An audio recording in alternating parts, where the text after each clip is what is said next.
জামালপুর গরম খবরে আপনাকে স্বাগত। জাতিসংঘের ৮০তম সাধারণ পরিষদের অধিবেশনে যোগ দিতে গত ২১ সেপ্টেম্বর যুক্তরাষ্ট্রের উদ্দেশ্যে পাড়ি জমান অন্তর্বর্তী সরকারের প্রধান ড. মোহাম্মদ ইউনূস।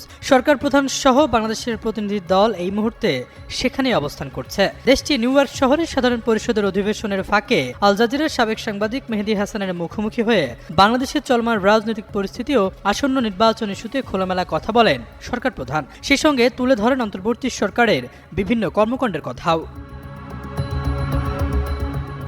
সাক্ষাৎকারে আওয়ামী লীগের রাজনীতি ফেরা ইস্যুতে প্রধান উপদেষ্টা বলেন, কার্যক্রম স্থগিত থাকায় আওয়ামী লীগ কোনো রাজনৈতিক কর্মকাণ্ড পরিচালনা করতে পারবে না।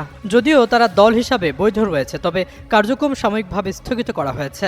কার্যক্রমের ওপর নিষেধাজ্ঞা যে কোনো সময় তুলে নেওয়া হতে পারে। এ সময় আসন্ন নির্বাচন নিয়ে মেহেদী হাসানের করা এক প্রশ্নের জবাবে তিনি বলেন, আওয়ামী লীগের নির্বাচনে অংশ নেওয়ার বিষয়টি নির্বাচন কমিশনের এখতিয়ার। কোনো দল নির্বাচনে অংশ নিতে পারবে সে বিষয়ে সিদ্ধান্ত নেবে নির্বাচন কমিশন, কারণ তারাই নির্বাচন পরিচালনা করবে।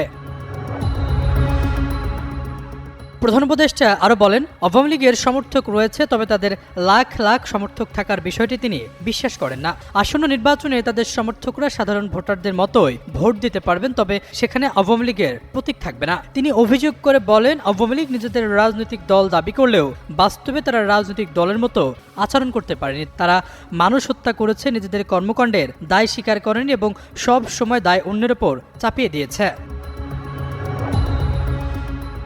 এদিকে আওয়ামী লীগের নিষেধাজ্ঞা তুলে নেওয়ার ইস্যুতে প্রধান উপদেষ্টার বক্তব্য ঘিরে নেট দুনিয়ায় শুরু হয়েছে সমালোচনার ঝড়। গণ অধিকার পরিষদের সাধারণ সম্পাদক রাশেদ খান নিজের ফেসবুক ওয়ালে এক পোস্টে লেখেন, আমি মনে করি অন্তর্বর্তীকালীন সরকারের কোনো একজন উপদেষ্টাকে আওয়ামী লীগের প্রধান হিসাবে দায়িত্ব দেওয়া যেতে পারে। প্রধান উপদেষ্টা নিজেও চাইলে দায়িত্ব নিতে পারেন। তিনি আরও বলেন, অন্তর্বর্তীকালীন সরকারের ১৪ মাসে আওয়ামী লীগের পুনর্বাসনে তারা কাজ করেছেন। এখন পুনর্গঠনের দায়িত্ব নিক। সাংগঠনিক কার্যক্রম নিষিদ্ধের নামে বিপ্লবী জনগণের চোখে ধুলো দেওয়া হয়েছে বলেও মন্তব্য করেন তিনি।